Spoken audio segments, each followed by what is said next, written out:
안녕하세요. 닥터오공TV의 이용주입니다.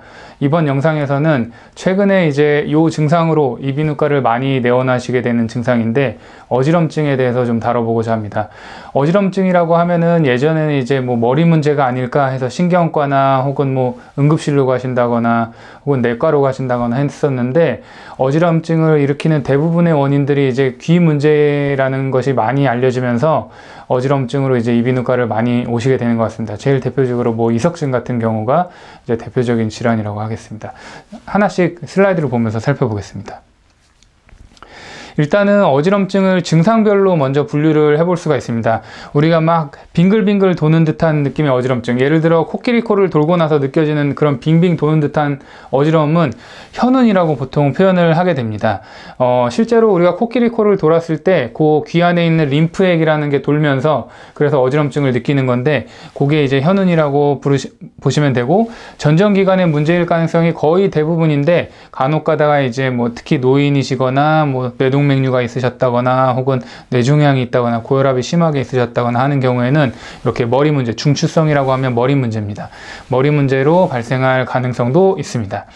그 다음에 이제 균형장애인데, 균형장애는 말 그대로 우리가 땅바닥이 흔들리는 것 같아요, 뭔가 베개 위에 서 있는 것 같아요, 덤블링 위에 서 있는 것 같아요 하는 그런 균형 잡는 데 문제가 있는 증상을 호소하시는 분들이 있는데, 예를 들어서 우리가 양측 전정기관이 다 떨어지는 경우나 뭐 그런 경우에도 올 수가 있고, 또 이석증이 이제 거의 나아가는 경우에도 이렇게 균형장애로 호소하시는 경우도 있고, 또 만성 어지럼인 경우에도 균형장애로 호소하시는 경우도 있고, 뭐 이런 균형장애 증상을 호소하시는 경우도 있습니다. 또 손해 문제나 뭐 중추성 문제나 이런 머리 문제일 때도 이런 증상을 호소하시기도 하시고, 그 다음에 현기증은 제일 대표적으로 우리가 오랫동안 쭈그려 앉았다가 일어나면 띵 하고 도는, 그걸 이제 현기증이라고 표현을 한다고 알고 계시면 됩니다. 제일 대표적으로 방금 말씀드린 것처럼 기립성 저혈압이나 그와 관련된 이제 자율신경계의 문제, 그 다음에 이런 경우에는 우리 심혈관계 문제, 심전도나 뭐 다른 자율신경계 검사를 통해서 심혈관계 문제를 간단하게 확인해 볼 필요가 있습니다. 다음은 이제 뭐 머리가 멍하거나 요즘 머리가 좀 띵한 것 같고 조금 어질한 것 같기도 하고 뭐 불안한 느낌이 있고 뭐 이런 모호한 증상의 어지럼증을 호소하시는 경우가 있는데, 사실은 여기 이제 심리적 원인 만성 어지럼증 뭐 이렇게 써놨는데, 이비인후과에서 사실 더 많이 보는 거는 감기나 몸살 기운 때문에 몸이 좀 어지러워요, 머리가 좀 어지러워요 이렇게 호소하시는 경우도 있는데, 그런 어지럼증은 여기서는 다루지 않고 일반적으로 이렇게 어지럼증에 합당한 증상들을 이번 영상에서 좀 다뤄보고자 합니다. 그래서 저희가 이제 설명드릴 거는 어지럼증을 원인별로 나눠서 분류한 거에 따라서 하나씩 설명을 해보고자 합니다.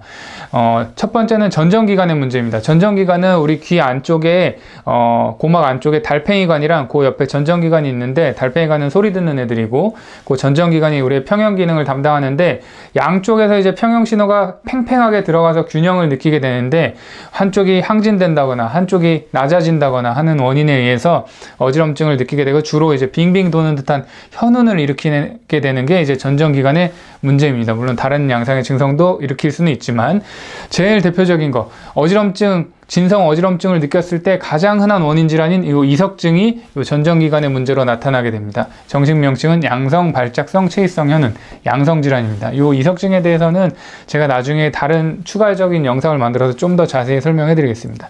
그 다음에 이제 전전신경염, 전전기능장애, 그리고 메니에르 증후군 등에서 이제 뭐 전정기관의 문제를 통해서 어지럼증을 유발할 수가 있고요. 두 번째는 이제 중추성 어지럼증, 뇌출혈이나 뇌경색이나 그 다음에 뇌종양, 또 손해 질환 이런 것들에 의해서 어지럼증이 발생할 수가 있는데, 이런 중추성 어지럼증은 사실은 이제 의원급 이비인후과에서는 MRI나 뭐 CT 장비가 없기 때문에 정확히 이 뇌경색, 뇌출혈 등을 진단할 수는 없습니다. 중요한 거는 어지럼증 환자가 왔을 때 중추성 어지럼증의 단서를 포착해서 빨리, 중추성이 의심이 된다면 빨리 응급실이나 추가 검사를 할 수 있게 다음 체계를 잡아주는 것이 중요하다고 볼 수 있습니다. 그래서 중추성 어지럼증은 의원급에서 다루기는 조금 어렵고, 요거를 발견하는 방식이 중요하다고 알고 계시면 됩니다. 그 다음에 이제 자율신경계 문제는 이제 기립성 저혈압도 이제 자율신경계 문제 때문에 결국은 나타나는 것이고, 그리고 이제 기립성 빈맥증후군, 요거는 포치라고 부르는데, 이 유튜브 같은 데 보면은 드디어 뭐 제가 몸에 힘이 없는 원인을 드디어 찾았습니다. 뭐 이런 영상으로 나오는 경우가 있는데, 기립성 빈맥증후군이라고 제일 대표적으로 이제 우리 조회하다가 예전에, 지금도 하나 모르겠는데, 예전에 이제 학교에서 조회하다가 픽픽 쓰러지는 애들이 간혹 있죠. 그게 요 포츠일 가능성이 높다고 보시면 됩니다. 그 다음에 이제 정신과적 문제와 만성 어지럼증인데, 요 정신과적 문제, 뭐 공황장애나 이런 것들은 제가 다루드리기는 조금 어려울 것 같고, 만성적인 어지럼증, 약간은 비전형적인 어지럼증 증상을 호소하고 나머지 검사들에서 특별한 원인이 발견되지 않을 때 이런 만성적인 어지럼증을 생각을 해볼 수가 있습니다. 그래서 일단 전정기관의 문제를 먼저 살펴보시면 이석증, 가장 흔한 어지럼증의 원인 중에 하나입니다. 요 그림을 통해서 좀 볼 건데, 요게 이제 고막이고, 요게 달팽이관이고, 요게 이제 그 옆에 있는 평형기관, 전정기관이고요. 요거요. 그 다음에 요 옆에 이렇게 반고리관이 3개가 있는데, 요거를 요 그림으로 보겠습니다. 보시면 요게 이제 달팽이관이고, 요게 이제 전정기관인데, 평형기관에는 이렇게 이석이 누구나 이렇게 들어있는데, 요 이석이 전정기관에서 빠져서 요 반고리관으로 들어가서 이 돌들이 돌아다니면서 어지럼증을 유발하는 게 이제 이석증입니다. 이석증은 이제 정식 명칭이 아까도 말씀드렸다시피 양성 돌발성 체위성 현흔입니다. 양성 질환이고요. 악성이 아닙니다. 그래서 시간이 지나고 잘 치료받으면 나아지고요. 돌발성, 갑자기 원인을 모르게 나타나고, 체위성, 몸을 움직일 때마다 돌들이 움직이니까 체위성 현흔, 빙빙 도는 어지럼증이 나타나는 질환입니다. 그래서 이석증은 이제 일부러 그 고개 움직임을 유발을 해서 그 고개 움직임에 따라서 어지럼증이 유발되는데, 그 유발되는 어지럼증은 우리의 전전신경은 이렇게 전정안반사라 그래서 눈이랑 다 연결이 되어 있습니다. 신경이. 그래서 어지럼증이 나타나면 바로 눈에서 눈동자 움직임이 나타나는데, 그 눈동자 움직임을 보고서 이제 이석증을 진단을 하게 됩니다. 한번 예를 들어서 동영상을 한번 보시면 제가 고개를 오른쪽으로 이렇게 환자를 눕힌 다음에 오른쪽으로 돌렸더니 좌측으로 뛰는 안진이 막 보이는데, 이게 이제 전형적인 이석증 중에 하나입니다. 이석증에서 이제 중요한 거는 이석증이 여기에서 오냐, 여기에서 오냐, 여기에서 오냐, 또 예를 들어 상반고리관이라고 하면 상반고리관의 앞쪽에서 오냐, 뒤쪽에서 오냐, 돌이, 그리고 여기에 붙었냐, 떨어졌냐 등등의 여러 가지 경우가 있기 때문에 일반적으로 이제 의원급에서 아주 전형적인 빈도가 높은 이석증만 진단하려는 경향이 있는데, 이석증 같은 경우에는 아주 여러 가지 종류가 있을 수 있고, 제일 대표적으로 이제 후반고리관 이석증이 있는데, 후반고리관 이석증은 일반적으로 우리가 많이 알고 있고 진단하기 쉽지만, 후반고리관 이석증 중에서도 큐플러 타입이라고 요 큐플라에 붙어있는 타입이 있고, 또 후반고리관 이석증에서도 논 앰플라 타입이 있는데, 그거는 후반고리관 중에 여기 있느냐 여기 있느냐 이것까지 나눠서 안진을 보고 전부 구분을 할 수가 있습니다. 그래서 이석증 같은 경우는 조금 더 비전형적인 이석증까지 진단할 수 있는 그런 진단 기술이 있는 곳에서 진단 받으시는 게 바람직할 것 같다고 생각이 듭니다. 그 다음에 이제 전전신경염인데, 일반적으로 많이 쓰이는 진단명은 전전신경염인데, 여기서는 전전기능장애라고 제가 설명드리는 게 더 맞을 것 같습니다.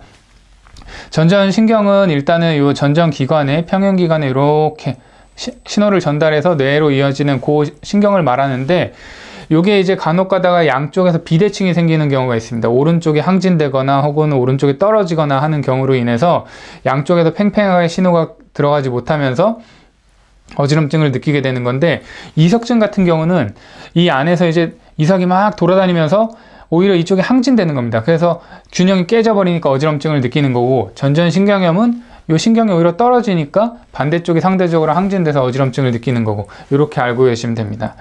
그 다음에 이제 메니에르 증후군인데, 요거는 이비인후과로 오시는 환자분 중에 꽤 흔한 질환이고, 요거는 질환이라기보다 증후군인데 뭐냐면 증상군입니다. 그럼 증상이 뭐냐? 4가지인데, 저주파, 낮은 음에서의 청력이 저하되고, 그 다음에 이명이 있고, 우웅소리나 같은 이명이 있고, 그 다음에 어지럼증이 있고, 그 다음에 귀 먹먹함, 이렇게 4가지 증상을 호소하시면 메니에르 증후군이라고 진단을 내릴 수가 있습니다. 물론 진단 단계가 있기 때문에 뭐 몇 번이나 나타나냐, 그 다음에 실제로 저주파 청력자가 증명이 되냐, 뭐 이런 거에 따라서 진단 단계를 나눌 수 있지만, 여기서는 간단히 그렇게 4가지 증상이 있으면 메니에르 증후군이 있다고 일단은 알고 계시면 됩니다. 메니에르 증후군은 우리가 요 달팽이관이랑 요 평형기관이 이렇게 세 층으로 되어 있어요. 가운데 층이 있고 그 옆에 이제 위아래로 층이 있는데, 그 가운데 요 진한 초록색 층의 압력이 증가돼서 요 메니에르 증후군이 나타난다는 가설이 제일 유력합니다. 그래서 요 달팽이관에서 진한 초록색 층의 압력이 증가되면 저주파에서 난청이 오고, 그래서 이명이 오고 귀도 먹먹하고, 그 옆에서 이제 평형기관에서 압력이 증가되면 어지럼증이 나타나고, 이런 식으로 나타나는 게 이제 메니에르 증후군입니다. 그러면 이런 증상, 질환들을 어떻게 진단을 하느냐? 요거는 이제 다음 슬라이드에서 한번 보시겠습니다. 보시면 이제 이석증은 아까 말씀드린 것처럼 비전형적인 유형 감별이 중요합니다. 그래서 요거는 이제 안진계만 있으면은 다 진단을 할 수가 있는데, 이거는 검사자의 어느 정도 숙련도가 좀 중요하다고 생각이 됩니다. 본원 같은 경우는 이 안진 자체를 이렇게 그래프로 표현하는 비디오 안진계가 있어서 좀 더 안진을 자세히 측정해서 감별할 수가 있습니다. 전전신경염은 이제 양쪽에 떨어진 양쪽에 비대칭을 가지고 이제 진단을 하게 되는데, 사실 요거를 안진계로도 진단을 할 수가 있고, 헤드 스러스트 테스트, 두부 충동 검사라는 검사를 통해서도 어느 정도 진단이 가능한데, 본원에서는 전정유발 근전이라 그래서, 우리가 전정신경은 요 흉쇄유돌근과도 연결이 돼 있어서 전전신경이 자극되면 요 흉쇄유돌근의 반사가 일어나는 것을 측정을 할 수가 있는데, 만약에 전전신경염이 있으면 당연히 떨어진 부분은 반대쪽에 비해서 양상이 다르게 나타나고, 즉 비대칭도가 증가되게 됩니다. 그래서 전정유발 근전이는 실제로 얼마나 비대칭이 있는지 우리가 수치로 측정을 해낼 수가 있습니다. 그래서 전전신경염으로 실제로 어느 쪽에 비대칭이 발생했는지까지 정량적으로 검사를 할 수 있는 진단 장비가 저희가 구비를 해놓고 진단을 하고 있습니다. 그 다음에 이제 메니에르 증후군은 아까 제가 진한 초록색 층의 압력이 증가되는 게 이제 유력한 가설이라고 했는데, 요 내림프의 증가된 압력을 실제로 그래프로 측정을 할 수가 있는데, 압력을 측정하는 것은 아니고 이 전기 와우도라는 검사를 통해서 저 전기 와우도의 수치가 어느 정도 일정 이상으로 높아지면 내림프 압력이 증가된 결과와 연관이 높다고 되어 있기 때문에, 메니에르 증후군에서도 아까 그 4가지 증상 말고도 저 전기 와우도에서 일정 수치를 저희가 정량적으로 측정해서 진단의 정확도를 좀 더 높이고자 하고 있습니다. 다음은 이제 중추신경계 문제입니다. 제가 아까 말씀드렸다시피 이상 안진이나 그 다음에 문진 등의 확인을 통해서 중추성을 의심할 만한 소견이 있으면 MRI 등의 검사가 필요할 수 있기 때문에, 빨리 중추성의 가능성을 포착을 하고 필요한 처치가 이루어지게 해주는 게 가장 중요합니다. 그래서 저희 병원에서는 이제 안구 운동으로도 몇 가지 측정을 하는데, 이제 대표적으로 아까 그 안진계를 그래프로 측정한 안진계를 통해서 안구의 단속 운동, 그 다음에 안구의 추적 운동, 스무스 펄스위스라 그러는데, 그 추적 운동 등을 통해서 중추신경계에 문제가 있으면 이런 안구 움직임이 제대로 나타나지 않는 경우가 있기 때문에 이런 거를 먼저 측정을 해보고요. 또 신경학적 검사를 통해서 뭐 진압력은 괜찮은지, 그 다음에 세로쓰기 검사나 그 다음에 이제 손해 검사 등을 통해서 또 그렇게 추정을 해볼 수가 있고, 다음은 이제 요 힌치라고 이제 약자를 만들어서 요 몇 가지 검사들을 이제 중추성이냐, 그 다음에 말초성, 중추성이 아닌 말초성이냐 감별하는 아주 유용한 검사가 소개되어 있습니다. 그래서 요 힌치를 통해서 주로 이제 중추성 문제를 조기에 발견하고자 하고 있습니다. 보시면 첫 번째가 이제 스큐 데비에이션이라는 건데, 요 S의 스큐 데비에이션 보시면 이쪽 눈이 떨어지죠. 가리면 올라갔겠죠. 왜냐하면 다시 떨어지니까. 그래서 이 안구의 회전축이 안 맞는 게 이제 스큐 데비에이션인데, 스큐 데비에이션이 있으면 이제 중추성일 가능성이 아주 높다고 되어 있습니다. 또 하나는 아까 제가 간단히 말씀드리고 넘어갔던 헤드 스러스트 테스트, 헤드 임펄스 테스트라 그래서 두부 충동 검사라 그래서 이렇게 안진을 측정하는 게 있는데, 그거에서 이제 양성으로 나온다 그러면 이제 말초성일 가능성이 높고, 그 다음에 안진이 뭐 이제 방향을 바꾸는 자발 안진이 나온다 그러면 이제 중추성일 가능성이 높고, 그래서 몇 가지 방법을 통해서 중추성일 가능성을 조기에 잡아내고자 저희가 몇 가지 이제 검사를 통해서 같이 시행을 하고 있습니다.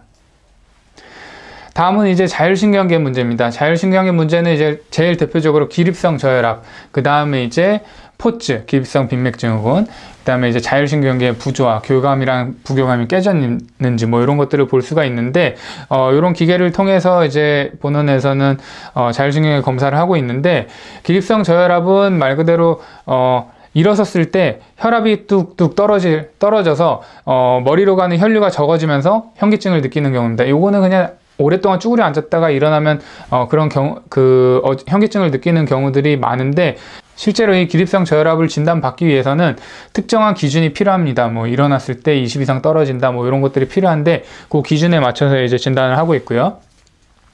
그 다음에 이제 기립성 빈맥 증후군은 일어났을 때 이제 혈압이 정확히 올라가지고 그 다음에 두뇌로 가는 혈류가 원활히 공급돼야 되는데, 그게 이제 원활하지 못하니까 그거에 대한 보상작용으로 이제 심장이 빨리 뛰면서 보상을 하려다가 이제 빈맥이 일어나고 또 기절을 하게 되고 뭐 이런 증상들이 나타나는 거를 기립성 빈맥 증후군이라고 하는데, 이게 이제 자율신경계 부조화 때문에 나타나기 때문에 굳이 뭐 앉았다가 일어나는 거 아니더라도 이렇게 빈맥 때문에 그런 증상들이 유발되는 경우가 있습니다. 아까 말씀드렸다시피 뭐 조회하다가 픽픽 쓰러지는 경우에도 검사를 해보면 이렇게 진단되는 경우도 간혹 있습니다.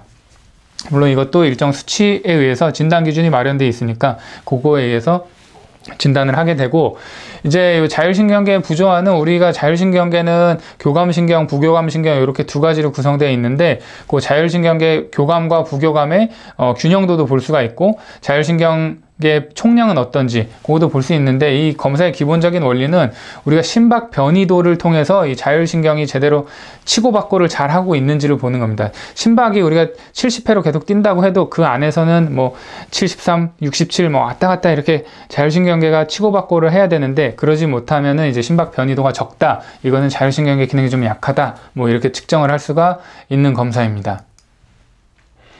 그 다음에 이제 정신과적 문제와 만성 어지럼증입니다. 정신과적 문제는 뭐 공황장애, 우울증, 급성 스트레스 반응 등이 있을 수 있는데, 요거에 대해서는 제가 여기서 설명드리기는 조금 어려울 것 같고, 만성 어지럼증에 대해서 좀 설명을 드리면, 제일 대표적으로 이제 PPPD, 요거는 이제부터 PPPD라고 설명하겠습니다. 지속성 체위 인지성 현운입니다. 그 다음에 전정 편두통, 이거는 전정기관 할 때 그 전정, 그 다음에 이제 편두통 할 때 편두통인데, 이러한 만성 어지럼증은 처음 딱 왔는데 처음부터 이제 3개월 동안 어지러웠어요, 이렇게 말씀하신다고 해서 바로 당신은 PPPD입니다 이렇게 진단하기는 어렵고, 배제 진단인 경우가 많습니다. 즉 다른 검사를 다 해서 다른 진단이 걸리는 게 없다 그러면은 요거의 진단 기준에 맞춰 봤을 때 요거에 맞으면 아 이거겠구나 이렇게 진단을 하게 되는 겁니다. 그리고 또 말씀드린 것처럼 이제 원인을 뚜렷이 알 수 없는 경우에 진단되는 경우가 많습니다. 그럼 두 가지를 이제 조금 자세히 살펴보면, PPPD는 요 두 가지가 특징적입니다. 물론 진단 기준은 요게 진단 기준은 아니고 요 영상을 보시는 분들이 조금 알기 쉽도록 제가 설명을 해 놓은 건데, 이 PPPD는 체위성 자세 불안, 즉 고개 움직임이나 어떤 체위에 의해서 약간의 어지럼증이 유발된다거나, 혹은 뭐 복잡한 계단 아니면 복잡한 패턴을 봤을 때 어지럼증이, 시각 유발 어지럼증이 있다고 하면은 요 PPPD를 강하게 의심을 해볼 수가 있습니다. 그럼 이게 왜 나타나냐 이렇게 궁금하실 수가 있는데, 보통 요 PPPD는 이석증이나 전전신경염과 같은 어떤 이벤트를 앓고 나서 그게 이제 만성화되면서 계속 어지러워요 뭐 이렇게 호소하시는 분들이 많은데, 그 원인으로 이제 지목되는 게 급성기 증상, 아까 이석증과 같은 급성기 증상에 반응하는 체위 조절계가 재적응, 습관화에 실패했기 때문에 이러한 증상들이 만성적으로 나타난다고 지금까지는 알려져 있습니다.